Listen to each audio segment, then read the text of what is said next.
নমস্কার। ইন্দিরা গান্ধী রাষ্ট্রীয় মুক্ত বিশ্ববিদ্যালয়ের রিজিওনাল সেন্টার কলকাতা থেকে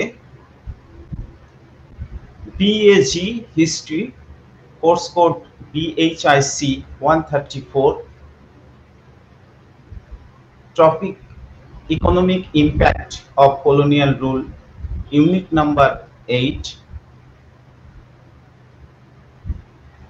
এই পেপারের আজকের লাইভ টেলিকাস্টে অংশগ্রহণকারী সমস্ত পাঠক সমাজকে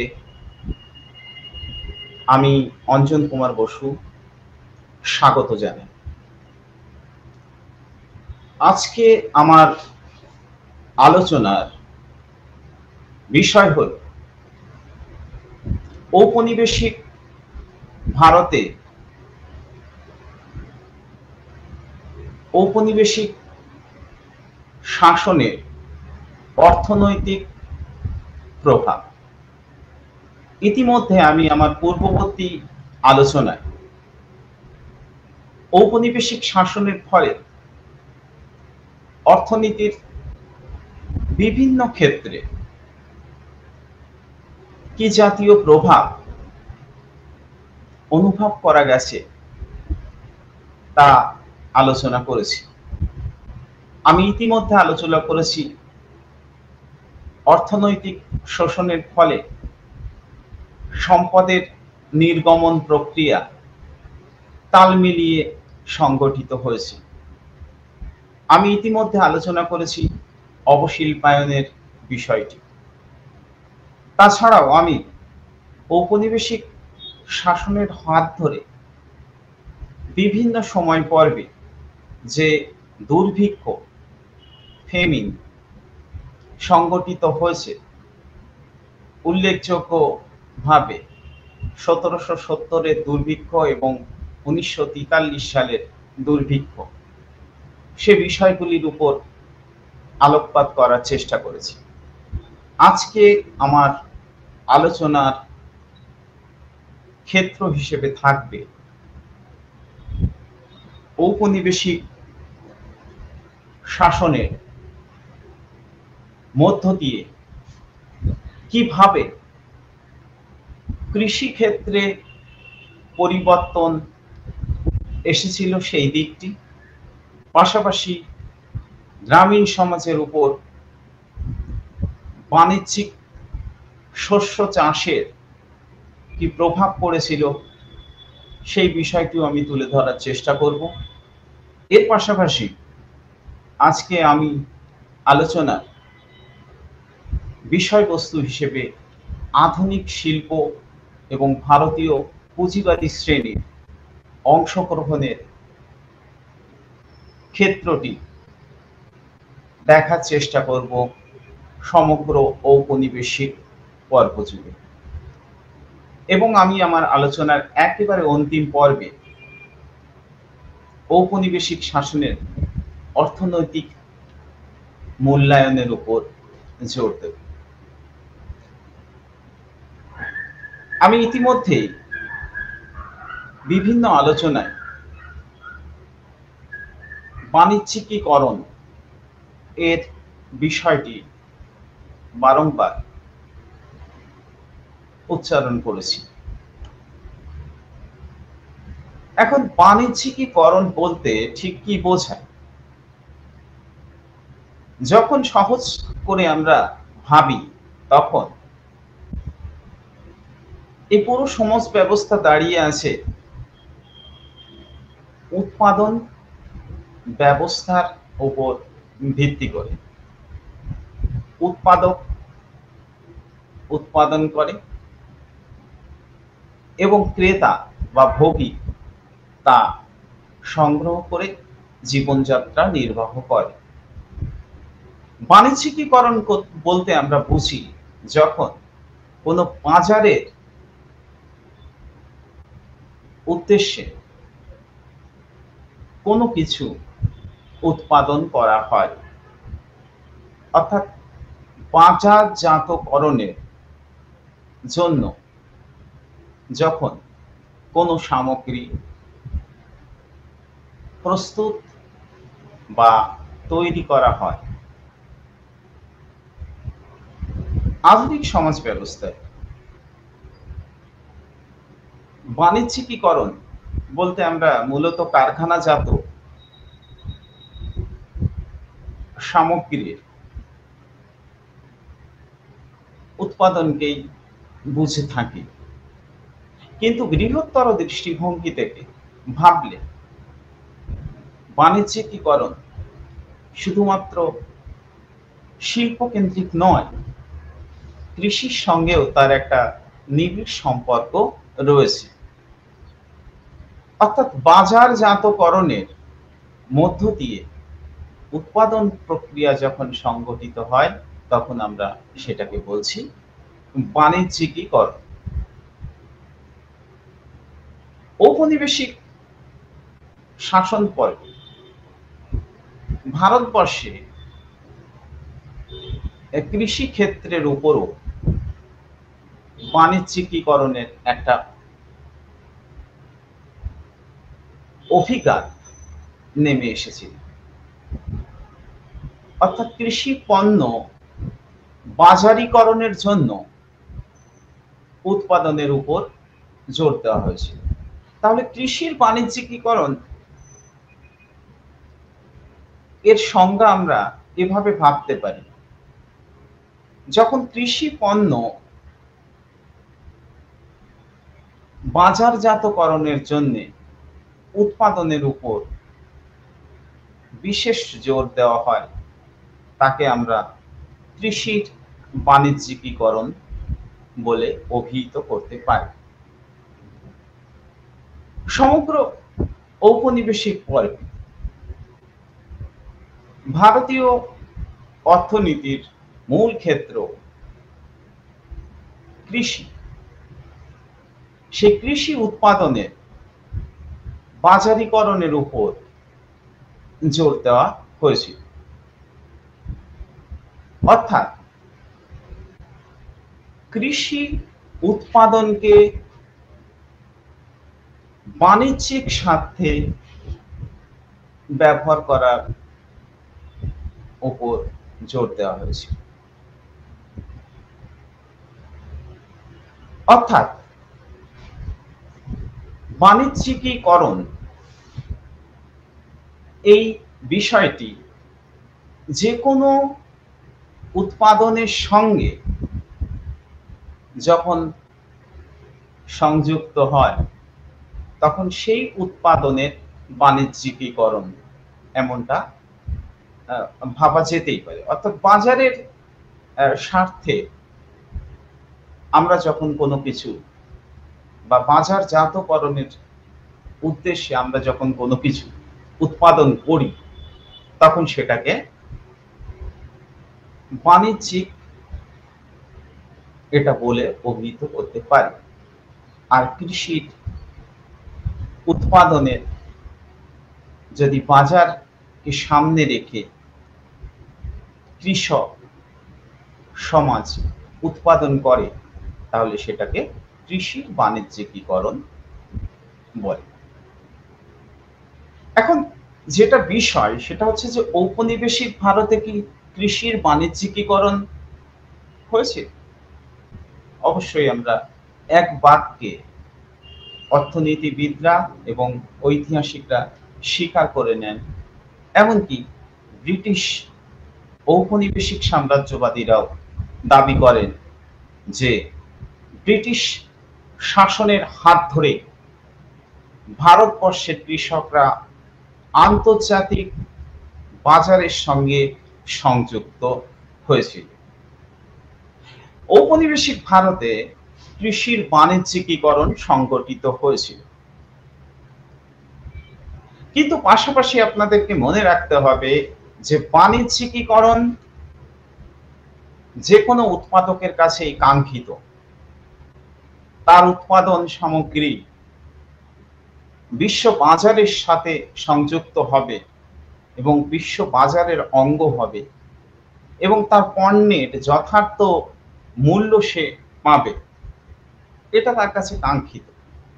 অর্থাৎ উৎপাদকের দৃষ্টিভঙ্গি থেকে বা উৎপাদকের আকাঙ্ক্ষা থেকে বাণিজ্যিকীকরণ কাম্য। আর আজকের দিনে বিশ্বায়ন পর্বে সেটা আরো বেশি কাঙ্ক্ষিত, যে উৎপাদক যে পণ্য উৎপাদন করবে সেটা বিশ্ব বাজারের সাথে যাতে সংযুক্ত হয়। এখন বাণিজ্যিকীকরণ এর দুটো ধারা আছে। একটাকে আমরা বলতে পারি স্বাভাবিক বাণিজ্যিকীকরণ, আর একটাকে আমরা বলতে পারি চাপিয়ে দেওয়া বাণিজ্যিকীকরণ, বাই ফোর্সড কমার্শিয়ালাইজেশন আর ন্যাচারাল কমার্শিয়ালাইজেশন। এই দুটো পর্বে আমরা কিন্তু ভাগ করে বিষয়টাকে দেখতে পারি। একটা স্বাধীন অর্থনীতির কাছে স্বাভাবিক বাণিজ্যিকীকরণ কাঙ্ক্ষিত, কিন্তু স্বাভাবিক বাণিজ্যিকীকরণের মধ্য দিয়ে উৎপাদক, সে কৃষি উৎপাদক হতে পারে, শিল্প উৎপাদক হতে পারে, ক্ষুদ্র মাঝারি শিল্প উৎপাদক হতে পারে, তার পণ্যকে স্বাভাবিক বাণিজ্যিকীকরণের মধ্য দিয়ে সে যথার্থ মূল্য পায় এবং ক্রেতাও তাতে সুবিধা ভোগ করেন। তাকে অধিক মূল্যে ক্রয় করতে হয় না, যে তার ভোগ্য বস্তু যথার্থ যে মূল্য সেটার মাধ্যমে ক্রেতা সংগ্রহ করতে পারে। তার কারণ স্বাভাবিক বাণিজ্যিকীকরণের প্রবাহটা এমনই থাকে যে অঞ্চল, যে পণ্যের উৎপাদনে অধিক সক্রিয়, সেখান থেকে খুব দ্রুত গতিতে পণ্য সামগ্রী বাজারে চলে আসে এবং এতে উৎপাদকও যেমন লাভবান হন, ক্রেতাও তেমন লাভবান হন। আর চাপিয়ে দেওয়া বাণিজ্যিকীকরণ, তার মধ্যে দিয়ে উৎপাদকও তার উৎপাদনের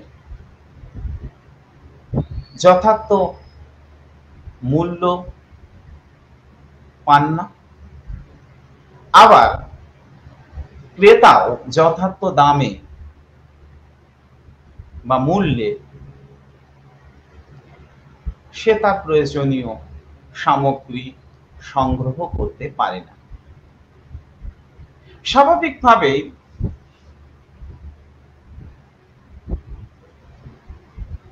একটা বাইরের অর্থনৈতিক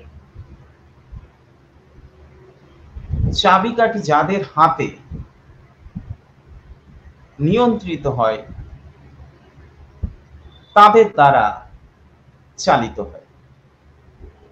ঔপনিবেশিক ভারতবর্ষে যে কৃষির বাণিজ্যিকীকরণ হয়েছিল, অর্থাৎ বাণিজ্যিক ফসলের চাষ হয়েছিল, আমরা বাণিজ্যিক ফসল বলতে মূলত নগদ শস্য, পাট, তুলা, নীল, আফিম, চা,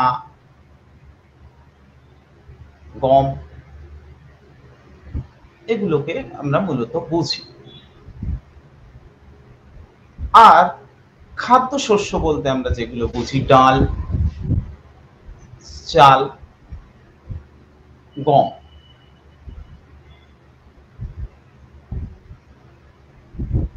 এই খাদ্যশস্যকেও আমরা পেয়ে থাকি। ঔপনিবেশিক ভারতবর্ষে খাদ্যশস্যের উৎপাদনকে হ্রাস করা হয়েছিল, কমিয়ে দেওয়া হয়েছিল।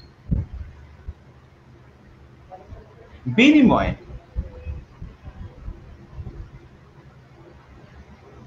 নগদ শস্য চাষের উপর জোর দেওয়া হয়েছিল।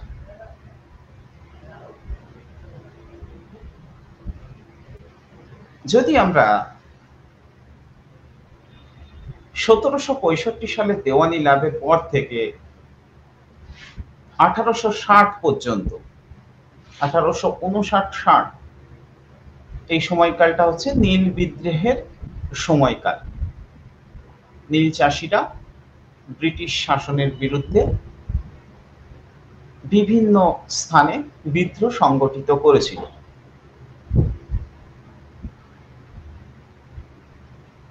এই সময় পর্বের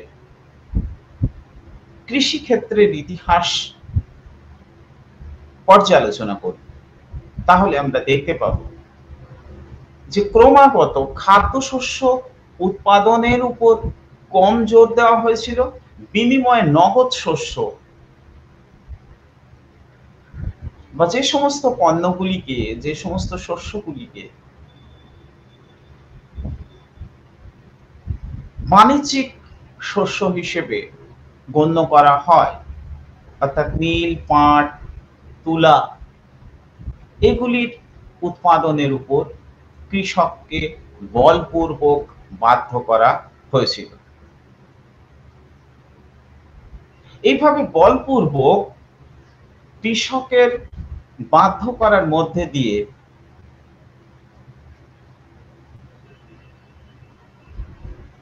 ঔপনিবেশিক শাসন পর্বে ভারতবর্ষে কৃষি সামগ্রীকে বাজারিকরণ করা হয়েছে। আমি প্রথমে বলে রাখতে চাই যে ঔপনিবেশিক ভারতে কৃষির যে বাণিজ্যিকীকরণ হয়েছিল তা কিন্তু স্বাভাবিক বাণিজ্যিকীকরণ নয়। কাজে বাণিজ্যিকীকরণের যে সুফল কৃষকের প্রাপ্য ছিল তা কিন্তু কৃষক যেমন পায়নি, তেমনি ক্রেতাও এই বাণিজ্যিকীকরণের মধ্যে দিয়ে কোনো ধরনের সুফল পায়নি। অর্থাৎ চাপিয়ে দেওয়া অর্থনীতির, চাপিয়ে দেওয়া বাণিজ্যিকীকরণ, অর্থাৎ স্যাটেলাইট ইকোনমি, উপগ্রহ অর্থনীতির যে প্রভাব, সেই প্রভাবই কিন্তু ভারতবর্ষের কৃষি উৎপাদন বা কৃষক সমাজের উপর পড়েছিল। ঔপনিবেশিক ভারতে কৃষির বাণিজ্যিকীকরণ করা হয়েছিল তার কতগুলো উদ্দেশ্যকে সামনে রেখে। প্রথমত, সেই সমস্ত ফসল উৎপাদনের উপরে জোর দেওয়া হয়েছিল যে সমস্ত ফসল ইংল্যান্ডের শিল্প কারখানার প্রয়োজনীয় কাঁচামাল হিসেবে কাজ করবে। অর্থাৎ শিল্প উৎপাদনের কাঁচামালের যোগানকে সুনিশ্চিত করার উদ্দেশ্যকে সামনে রেখে ঔপনিবেশিক ভারতে কৃষির বাণিজ্যিকীকরণ প্রক্রিয়া চালানো হয়েছিল। দ্বিতীয়ত,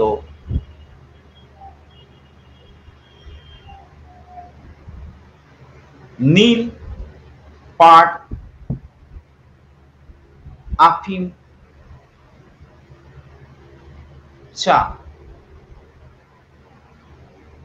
এই সমস্ত বাণিজ্যিক বা নগদ কৃষি পণ্য উৎপাদনের উপর জোর দেওয়া হয়েছিল সম্পূর্ণভাবে ব্রিটিশ ব্যবসায়ীদের স্বার্থ এবং তার সঙ্গে মহাজন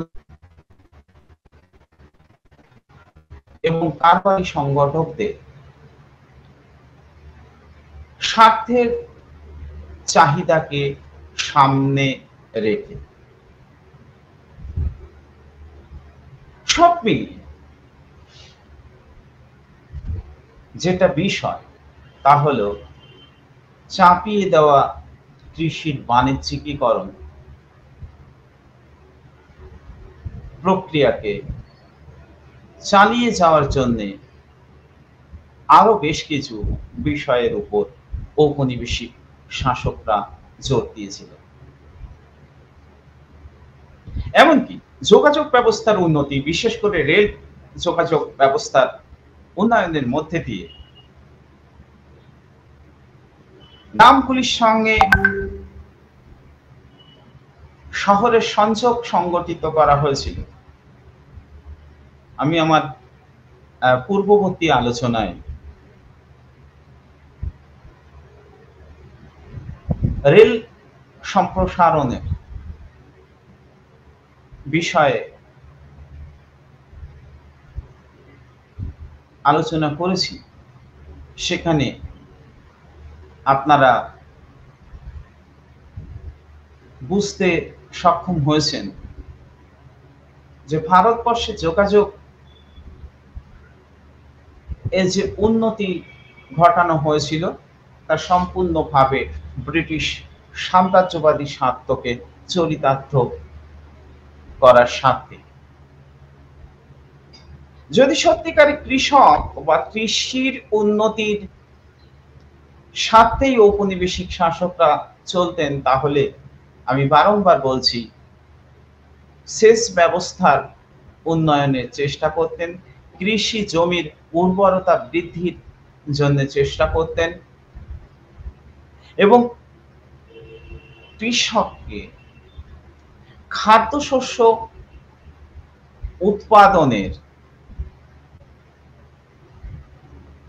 বৃদ্ধি ঘটানোর জন্য সরকারি স্তর থেকে নানা উদ্যোগ গ্রহণ করা হতো। কিন্তু ঔপনিবেশিক শাসন সেই পথ অবলম্বন করেনি। এ থেকে একটা জিনিস স্পষ্ট, ঔপনিবেশিক ভারতে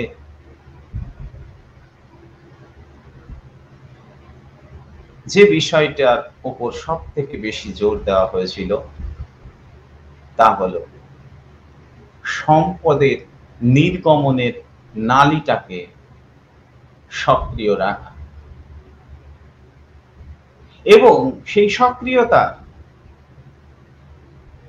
একটা উল্লেখযোগ্য ক্ষেত্র ছিল ঔপনিবেশিক ভারতে কৃষির বাণিজ্যিকীকরণ।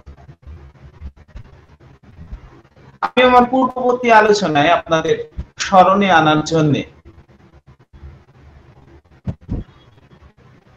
উল্লেখ করেছিলাম যে দক্ষিণ ভারতীয় ঐতিহাসিক দ্বিজেন্দ্র ত্রিপাঠী তার ট্রায়াঙ্গুলার রুট থিওরি, ত্রিকোণ বাণিজ্যের তত্ত্ব দিয়ে কিভাবে ভারত থেকে আফিম চীন দেশে এবং সেখান থেকে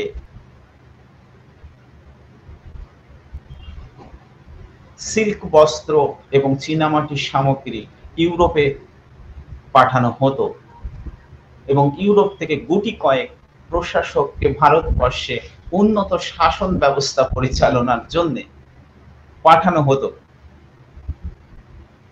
যেটাকে ঐতিহাসিক দ্বিজেন্দ্র ত্রিপাঠী ট্রায়াঙ্গুলার রুট থিওরির মাধ্যমে, ত্রিকোণ বাণিজ্যের তত্ত্বের মাধ্যমে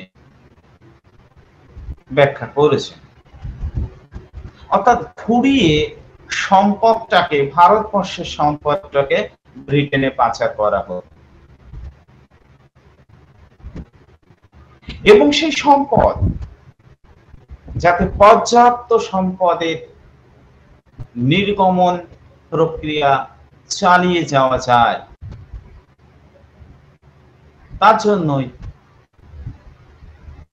কৃষি পণ্য সামগ্রীর বাজারীকরণের উপর জোর দেওয়া হয়েছিল।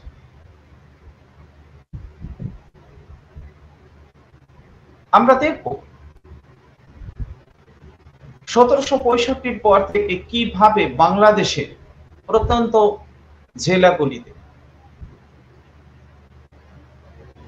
বাংলাদেশের বলতে আমি আজকে পশ্চিমবঙ্গ এবং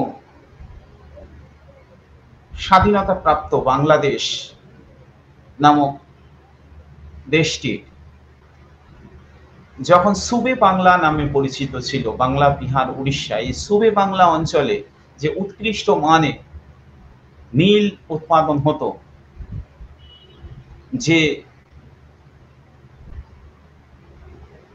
নীল ইউরোপীয় বাজারে শিল্প কারখানায় তৈরি বস্ত্র সামগ্রী রং করার কাজে ব্যবহার করা হতো।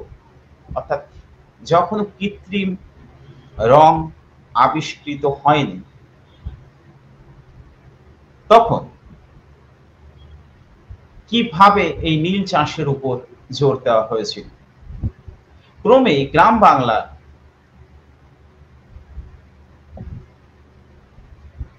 কৃষকদেরকে অগ্রিম দাদন প্রদানের মাধ্যমে নীল চাষের উপর বাধ্য করা হয়েছিল বা নীল চাষের সঙ্গে সংযুক্ত করা হয়েছিল। এবং এই নীল উৎপাদন এবং তার বাজারজাতকরণে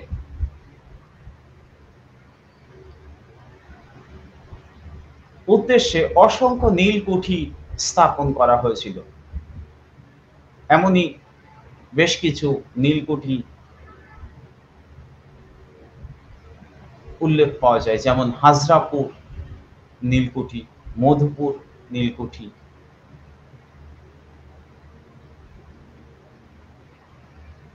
এছাড়াও বিভিন্ন স্থানে এই ধরনের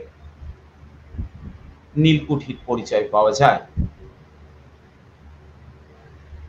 এবং সেই নীলকুঠির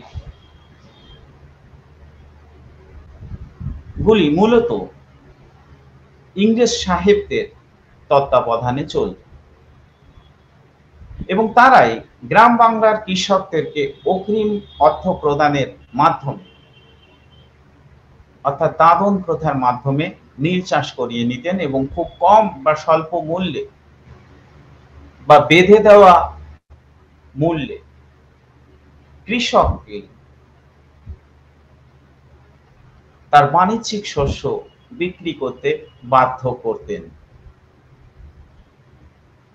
এবং গ্রাম বাংলায় এই শোষণের মাত্রা এতটাই বৃদ্ধি পেয়েছিল, আমি গ্রাম সমাজের উপর বাণিজ্যিকীকরণের প্রভাব আলোচনা পর্বে অবশ্যই বলব। অর্থাৎ একটা চাপিয়ে দেওয়া বাণিজ্যিকীকরণ কখনো একটা স্বাধীন স্বতঃস্ফূর্ত দেশের বাণিজ্যিকীকরণের সঙ্গে তুলনীয় নয়। ঔপনিবেশিক ভারতে কৃষির বাণিজ্যিকীকরণ হয়েছিল, এটা সত্যি। এবং বাণিজ্যিকীকরণ, আমি বারংবার বলছি আপনাদেরকে যে বাণিজ্যিকীকরণ যে কোনো উৎপাদক সমাজের কাছে কাম্য। তারা সেটাই আশা করেন যে তাদের পণ্য আন্তর্জাতিক বাজারে বিক্রি হোক, তাতে করে তারা তাদের পরিশ্রম এবং সৃজনশীলতার যথার্থ মর্যাদা বা মূল্য অর্জন করবে। তাই ঔপনিবেশিক ভারতে যে বাণিজ্যিকীকরণ হলো, তাতে করে ভারতবর্ষের কৃষকের ওপর সঠিকভাবে কাজ করলো না, বরং এটা নির্গমনের নালীটাকে ক্রমাগত বাড়িয়ে চলল। আর এইভাবে ইংরেজ ব্যবসায়ী সম্প্রদায়, প্রশাসন থেকে অবসর প্রাপ্ত কর্মচারীরা, ইস্ট ইন্ডিয়ান কোম্পানির কর্মচারীরা তারা ভারতবর্ষে কৃষির বাণিজ্যিকীকরণ সংগঠিত করল। আমার পরবর্তী আলোচনার বিষয় ভারতবর্ষে গ্রামীণ সমাজের উপর বাণিজ্যিকীকরণের কি প্রভাব পড়েছিল।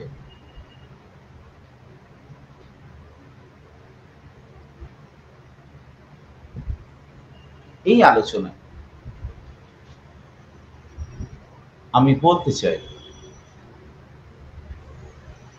যেহেতু এটা কৃষির বাণিজ্যিকীকরণ, তাহলে এটা শহুরে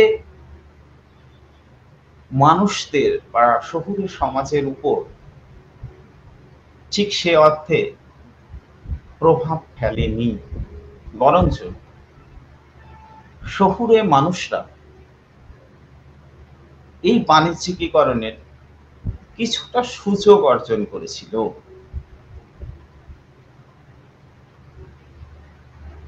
তবে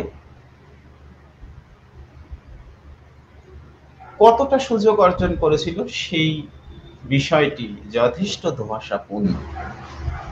তার কারণ ভারতবর্ষের জনগণের তখনও পুঁজি সংগঠিত করার মতো পরিবেশ ঔপনিবেশিক শাসন পর্বের এই পর্বে কার্যত ছিল না। কাজেই যা সুযোগ সুবিধা তা মূলত গ্রামীণ পুঁজিপতি শ্রেণী এবং ইংরেজ ব্যবসায়ী সম্প্রদায় ভোগ করেছিল।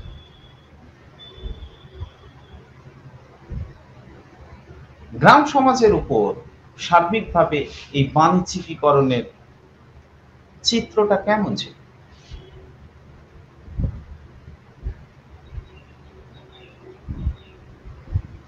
সামান্য একটা বাণিজ্যিক শস্য নীল উৎপাদনকে কেন্দ্র করে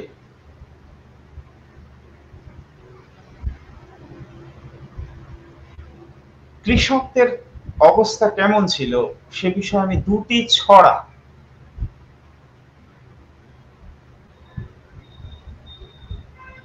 উল্লেখ করব।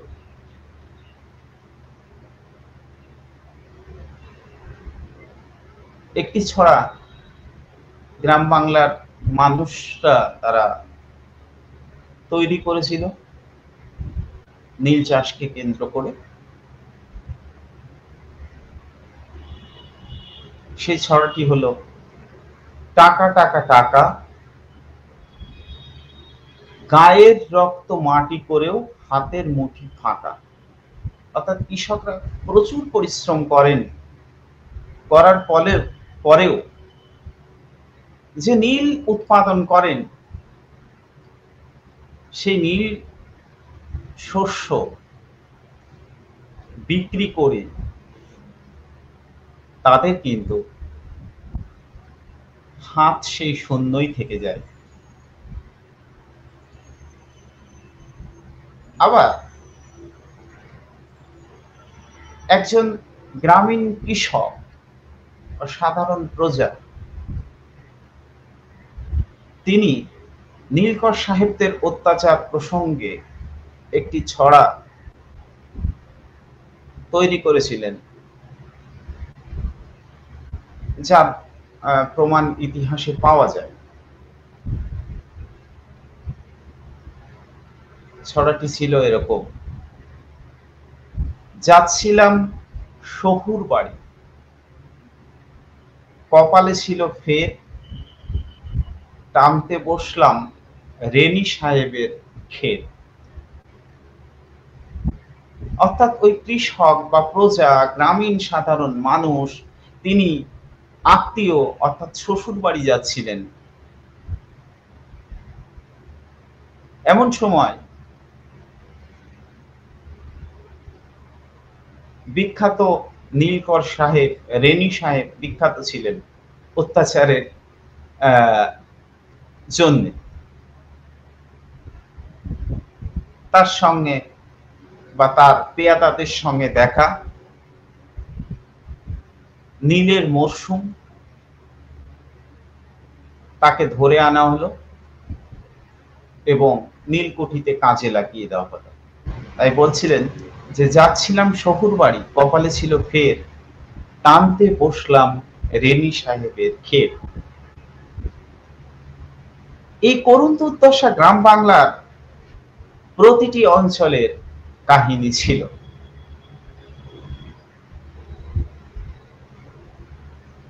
আবার গ্রাম বাংলার পাট শিল্পেরও এই একই করুণ দশা লক্ষ্য করা গিয়েছিল। কৃষকরা পাট উৎপাদন করেও তার যথার্থ মূল্য পায়নি। তার কারণ পাট শিল্প কারখানাগুলো সম্পূর্ণভাবে হুগলি নদীর দুই তীরবর্তী অঞ্চলে যে গড়ে উঠেছিল, তার মালিকানা অধিকাংশই ছিল ইংরেজদের নিয়ন্ত্রণাধীন। ফলে সেখান থেকে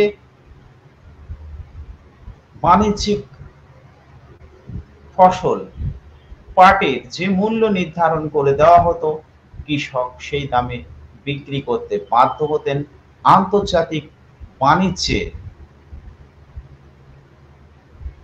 সুবিধা থেকে বঞ্চিত হতেন। কার্পাস উৎপাদনের ক্ষেত্রেও কিন্তু সেই একই অবস্থা তৈরি হয়েছিল, তবে কার্পাস চাষের ক্ষেত্রে একটু ভিন্ন দৃষ্টিভঙ্গিরও পরিচয় পাওয়া যায়। তার কারণ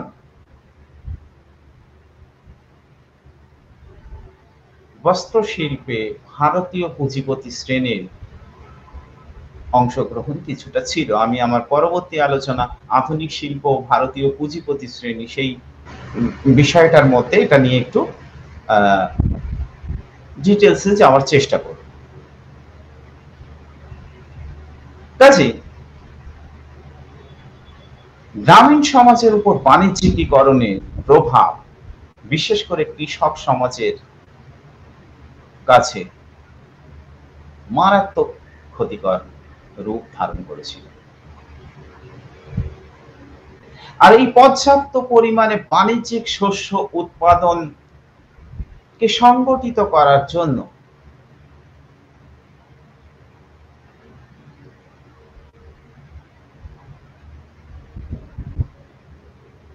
যে সমস্যাটা সবচেয়ে বেশি জটিল আকার নিয়েছিল, তা হলো গ্রামীণ কৃষকরা খাদ্যশস্য কম উৎপাদন করেছিল। ফলে বাণিজ্যিক শস্য বেশি উৎপাদন করতে যেয়ে তাকে বেশি জমি বা ভূখণ্ড, যা নির্দিষ্ট, একটা রাষ্ট্রের কৃষি জমির পরিমাণ বা ভূখণ্ড কিন্তু নির্দিষ্ট, সেটাকে বাড়ানো যায় না। আপনাদেরকে এই বিষয়টা মাথায় রাখতে হবে, মনে রাখতে হবে যে ভূখণ্ড একটা রাষ্ট্রের, সেটা কিন্তু নির্দিষ্ট। ফলে তার একটা বিরাট অংশে যদি আপনি কৃষি বাণিজ্যিকরণ অর্থাৎ বাণিজ্যিক ফসল চাষে সঙ্গে সংযুক্ত করেন, তাহলে স্বাভাবিকভাবেই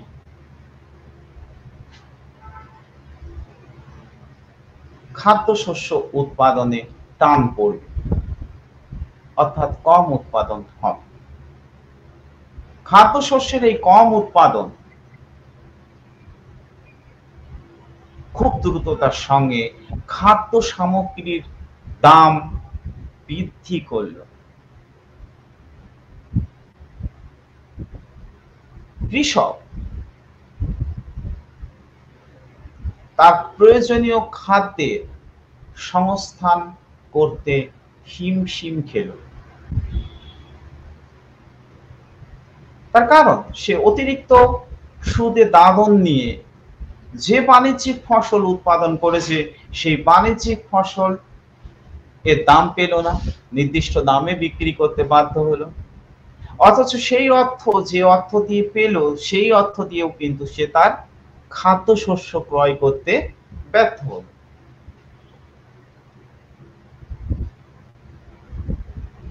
ফলে সংকট তীব্র থেকে তীব্রতর হতে শুরু হলো।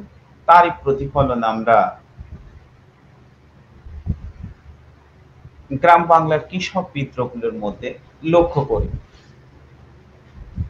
এবং সামাজিক অবস্থার ক্ষেত্রে একটা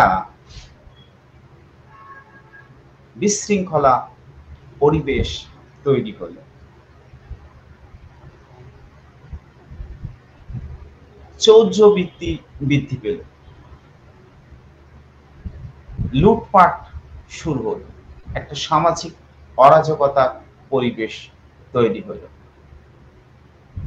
আর যা উৎপাদন হলো তাও আমি বিভিন্ন সময় দুর্ভিক্ষ প্রসঙ্গে বলেছি যে কখনো কখনো এই যে দুর্ভিক্ষগুলো হয়েছিল, সেই দুর্ভিক্ষের পূর্বে ব্রিটিশ সরকার তার সেনাবাহিনীর খাদ্য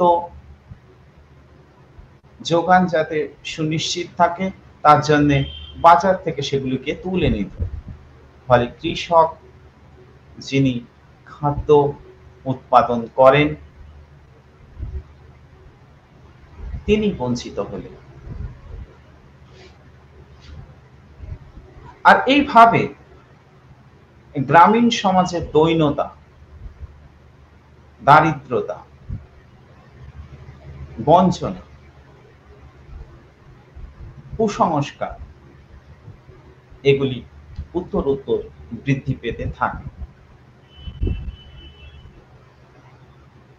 অর্থাৎ গ্রামীণ সমাজে কৃষির বাণিজ্যিকীকরণ এর অভিঘাত নেমে আসলো।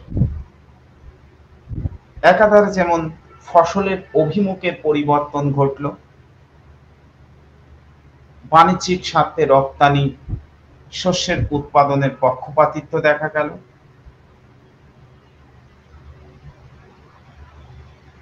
এবং খাদ্যশস্যের উৎপাদন ক্রমাগত কমতে থাকলো।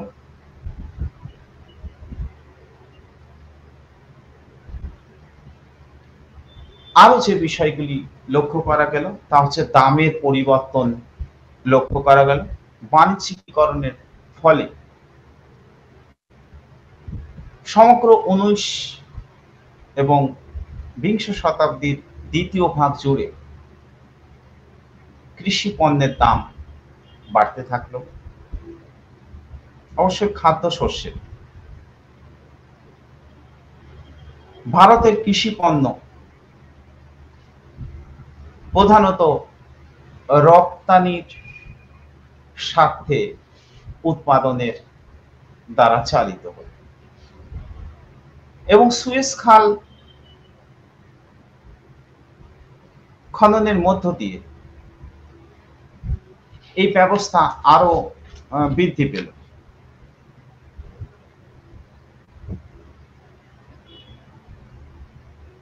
এবং ক্রমাগত আমরা বিভিন্ন তথ্য প্রমাণের সাহায্যে দেখতে পারি যে খাদ্যশস্যের উৎপাদন হ্রাস পেতে শুরু করল। 1891 থেকে 1901 এই সময় পর্বে দেখা যাচ্ছে যে খাদ্যশস্য উৎপাদন হচ্ছে 0.88, অন্যান্য শস্য তৈরি হচ্ছে 1.28। এটা প্রতি 10 বছরের একটা গড়। আবার 1896 থেকে 1906 এই পর্বে দেখা যাচ্ছে খাদ্যশস্যের সেই অনুপাতটা কমে আসছে 0.01%, আর অন্যান্য শস্য অর্থাৎ ওই বাণিজ্যিক শস্য যেগুলি সেগুলি কিন্তু বৃদ্ধি পাচ্ছে 1.90%, অর্থাৎ 1.28 ছিল সেটাকে বৃদ্ধি পেয়ে 1.90%। এরকম স্ট্যাটিস্টিক্স কিন্তু জর্জ গ্লিন তার এগ্রিকালচারাল ট্রেন্ড বলে যে বিখ্যাত গ্রন্থ সেখানে তুলে ধরেছে। এই চিত্রটা কিন্তু আমরা লক্ষ্য করছি। এইভাবে গ্রাম সমাজের উপর বাণিজ্যিকীকরণের অভিঘাত নেমে আসলো এবং ক্রমাগত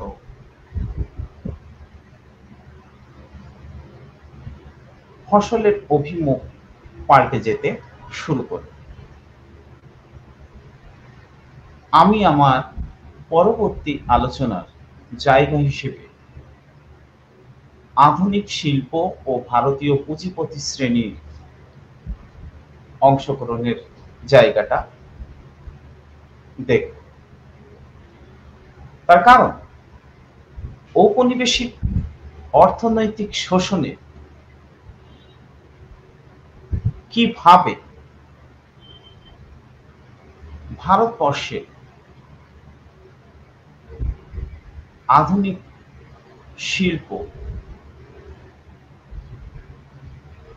তৈরি হওয়ার ক্ষেত্রে বাধা সৃষ্টি হয়েছিল এবং সেখানে দেশীয় পুঁজিপতি শ্রেণীর অংশগ্রহণের চিত্রটা একেবারেই নগণ্য থেকে নগণ্যতর এমন একটা স্তরে আবদ্ধ হয়ে পড়েছিল। আমাদের মনে রাখতে হবে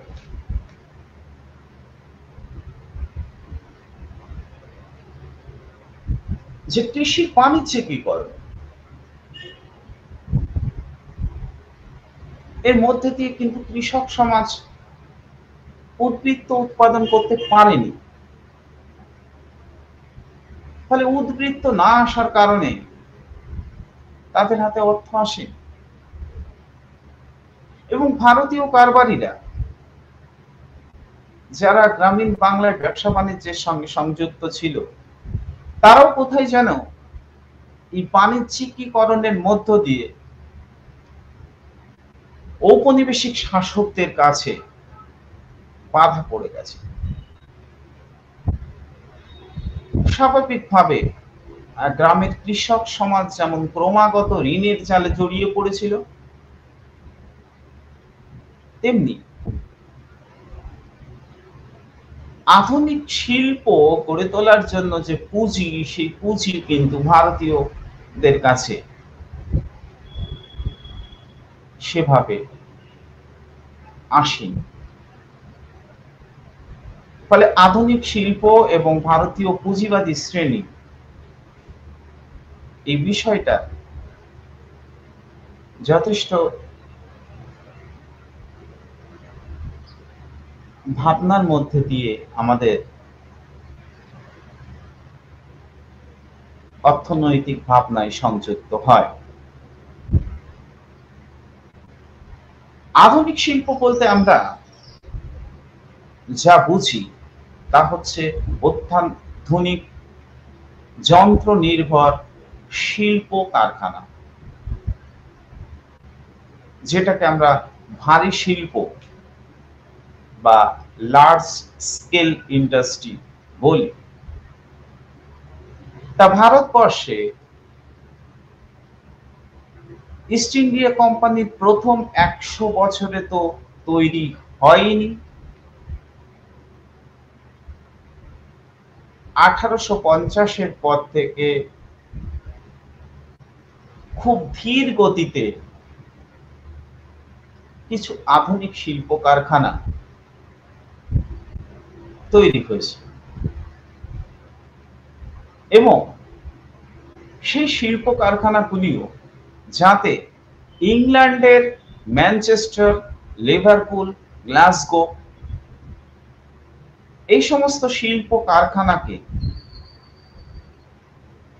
চ্যালেঞ্জ না করতে পারে বা তাদের উৎপাদনকে যাতে ক্ষতিগ্রস্ত না করতে পারে বা তাদের বাজার যাতে হারাতে না হয়, তাদের পণ্য সামগ্রীর বাজার যাতে প্রতিযোগিতা তৈরি না হয়, সেই সমস্ত শিল্প কারখানা খুব সীমিত উদ্যোগে 1850 সালের পর থেকে ভারতবর্ষে শুরু হয়েছিল। অর্থাৎ আধুনিক শিল্পের ইতিহাস ভারতবর্ষে 1850 এর দশক থেকে সূচনা হয়।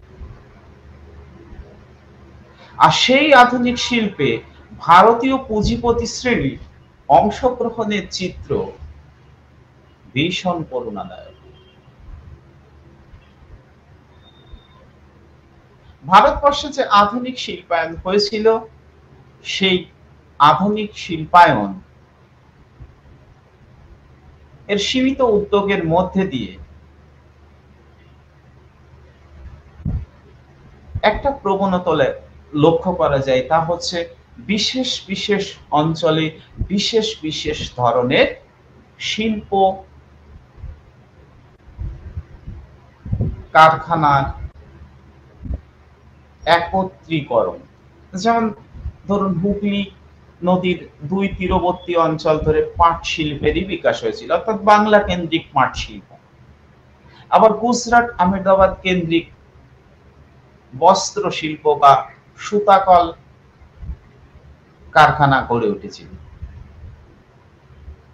পাট শিল্পে যেমন ব্রিটিশ পুঁজি বিনিয়োগের একচেটিয়া আধিপত্য তৈরি হয়েছিল, তেমনি আবার আমরা যদি একটু গুজরাট আহমেদাবাদের দিকে তাকাই, তাহলে সেখানে দেখতে পাই যে ইংল্যান্ডের ম্যানচেস্টারের বস্ত্র শিল্প যাতে কোনো প্রকার প্রতিযোগিতার মধ্যে না পড়ে, সেই জন্য খুব সক্রিয়তার সাথে বিদেশি পুঁজিপতিদের বস্ত্র শিল্পে অংশগ্রহণের প্রবণতা খুব সীমিত ছিল। সেখানে আমরা খুব সীমিত উদ্যোগে ভারতীয় পুঁজিপতি শ্রেণীর অংশগ্রহণ, অর্থাৎ পার্সি এবং মারোয়ারি সম্প্রদায়ের উদ্যোগ লক্ষ্য করি। এবং কিভাবে পার্সি সম্প্রদায় এবং মারোয়ারি সম্প্রদায় ট্রেডার থেকে, অর্থাৎ ব্যবসায়ী থেকে কিভাবে কারবার সংগঠক অর্থাৎ কারখানা মালিক হলেন, তার একটা বিস্তৃত ইতিহাস আছে। তা আপনারা অন্য কোনো আলোচনায় মাধ্যমে জানতে পারবেন। তবে প্রাথমিকভাবে পার্সি মারোয়ারিদের এই পুঁজি কিন্তু এসেছিল আফিম ব্যবসা সহযোগী মুৎসুদ্দি বা দালাল হিসেবে। তারা ইংরেজদের কাছ থেকে কিছু অর্থের সংস্থান করেছে, অর্থাৎ চীন কেন্দ্রিক যে আফিম চোরাচালান হতো, সেখান থেকে তারা এই মুৎসুদ্দিগিরি করে কিছু অর্থের সংস্থান করেছিল এবং সেখান থেকে তাদের প্রাথমিক পুঁজিটা এসেছিল এবং সেইভাবে তারা ব্যবসা থেকে পরবর্তীকালে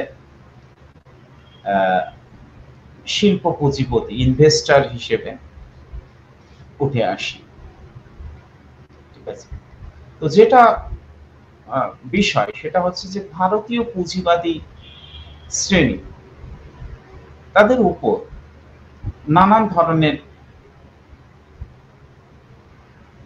প্রতিরোধ ব্যবস্থা চাপিয়ে দেওয়া হয়েছিল, যার ফলে তাদের স্বাধীন স্বাভাবিক কর্মকাণ্ড কার্যত বিঘ্নিত হয়েছিল।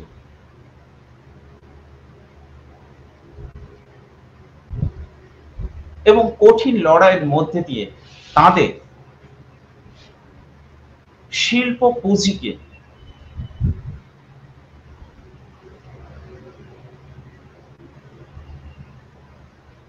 বিনিয়োগ করতে হয়েছিল।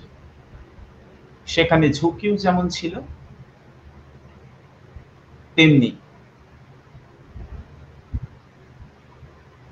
সরকারি নানান ধরনের বিধিনিষেধকেও চাপিয়ে দেওয়া হয়েছিল। সব মিলিয়ে ভারতীয় পুঁজিপতি শ্রেণী খুব সীমিত উদ্যোগ ঔপনিবেশিক শাসন পর্বে লক্ষ্য করা গেছিল। সামান্য পরিমাণে চিরস্থায়ী বন্দোবস্তের সময় কৃষিক্ষেত্রে পুঁজিপতিদের বিনিয়োগ দেখা গেছিল, কিন্তু আধুনিক শিল্পের সে অর্থে বিনিয়োগ ছিল না। আপনারা যদি লৌহ ইস্পাত শিল্পের ইতিহাসের দিকেই তাকান, তাহলে 1907 সালে জামশেদজি নসিরওয়ানজি টাটার উদ্যোগে Tata steel and iron company TISCO জামশেদপুরে যে প্রাক প্রথম বিশ্বযুদ্ধ পর্বে গড়ে উঠেছিল, তার আগে সে অর্থে ভারতবর্ষে 1870-এর দশকে BISCO, Bengal iron and steel company ছাড়া কার্যত কোনো লৌহ ইস্পাত কারখানার অস্তিত্ব পাওয়াই যায়। অর্থাৎ টাটাদের উত্থান পর্বে ইতিহাস যদি আমরা লক্ষ্য করি, সেখানেও তাদেরকে বিশেষ সুবিধা দিয়ে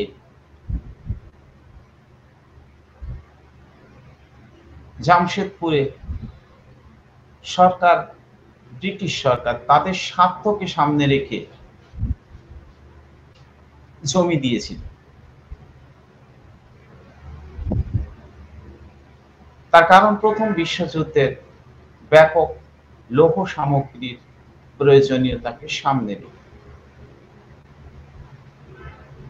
অর্থাৎ যে শিল্প উদ্যোগে ভারতীয় পুঁজিপতি শ্রেণী অংশগ্রহণ করেছিল, একমাত্র বস্ত্র শিল্প, গুজরাট, আহমেদাবাদ, সেখানে কিন্তু মারোয়াড়ি এবং পার্সি সম্প্রদায়ের ব্যবসায়ীদের উদ্যোগ লক্ষ্য করা গেছিল। পাট শিল্পে খুব সীমিত পরিমাণ, কাঁচ, রাসায়নিক, জাহাজ নির্মাণ শিল্প, সেখানেও ব্রিটিশদের একচেটিয়া আধিপত্যের ইতিহাসই পাওয়া যায়। এমনকি চিনি শিল্পেও এই একই চিত্র লক্ষ্য করা যায়। সব মিলিয়ে ঔপনিবেশিক শাসন পর্বে ভারতীয় পুঁজিবাদ যথার্থভাবে স্বাধীনভাবে গড়ে উঠতে পারেনি, গড়ে উঠতে দেওয়া হয়নি। আমার এই ইউনিটের আলোচনার একদম শেষ পর্বে আমি ঔপনিবেশিক অর্থনীতির মূল্যায়ন টানতে চাই। কি ভাবনা আমাদের মধ্যে কাজ করে ঔপনিবেশিক অর্থনীতি সম্বন্ধে, সেই প্রসঙ্গে বলতে চাই। তা হলো ঔপনিবেশিকরণ ভারতীয় জনজীবনের কাছে সম্পূর্ণভাবে একটা বড় বিপর্যয়। একাধারে যেমন প্রশাসনিক বিপর্যয়, তার পাশাপাশি ভারতীয় হস্ত কুটির শিল্পের উপর বিপর্যয়, কৃষক সমাজের উপর বড় আঘাত, উৎপাদককারী, উৎপাদন এবং উৎপাদন সম্পর্ক সে অর্থে গড়ে না উঠতে পারা, এবং ঔপনিবেশিক শাসনে ফলে ক্রমাগত ভারতবর্ষ থেকে একটা বিপুল পরিমাণ অর্থের নির্গমন হওয়া, যা টাকার অঙ্কে নয়, পণ্য সামগ্রী রপ্তানির মাধ্যমে, যেমন ভারতবর্ষ থেকে আফিম, নীল, আবার ভারতবর্ষে রেল চালিয়ে একটা ব্যাপক পরিমাণ অর্থের নির্গমন সংগঠিত হয়েছে। এইভাবে সমগ্র ঔপনিবেশিক পর্ব জুড়ে ভারতবর্ষের অর্থনীতিকে ব্রিটিশ অর্থনীতির সেবাদাসে পরিণত করে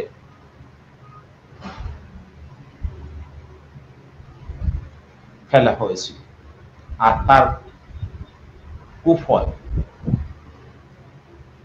সবটাই সহ্য করতে হয়েছে ভারতীয় সমাজকে। অর্থাৎ স্যাটেলাইট উপগ্রহ অর্থনীতি, স্যাটেলাইট ইকোনমির সমস্ত কুফল ঔপনিবেশিক পর্ব ধরে ভারতীয় সমাজকে বহন করতে হয়েছে।